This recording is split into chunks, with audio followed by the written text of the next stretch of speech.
আর কয়েকটা মাসিমা। ও বাবা, আরও ছবি ভাস্কর। দাঁড়াও দাঁড়াও দাঁড়াও।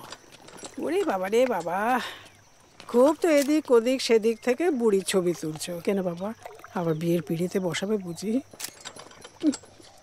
তার জন্য এত ছবি লাগবে না মাসিমা, এক ছবিতেই।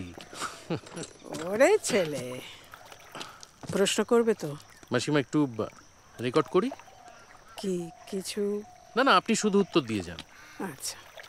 বলছি যে ভাই যে এতদিন পরে আসছে, মানে রাষ্ট্রপতি হওয়ার পর প্রথমবার, কি বলবেন ভাইকে? সেটা তোমাকে কেন বলবো? মানে ওনার ফেভারিট ডিশ কি কি? আমার হাতের রান্নার সব কিছুই পছন্দ। আচ্ছা আর সরমার হাতের রান্নাও। মাসিমা। না, যে সবাই বলছে না যে রাষ্ট্রপতি হওয়ার পরে প্রথমবার আসছে, সরমা চলে যাওয়ার পরও তো এই প্রথম। আর ফেভারিট ডিশ? মাছ। কিরকম মাছ, কি ধরনের? সব ধরনের মাছ যেভাবে রান্না করে দেবে সেটাই খেয়ে নেবে। আর পোস্ত। ও বাবা, পোস্ত থাকলে তো আর কোনো কথাই নেই।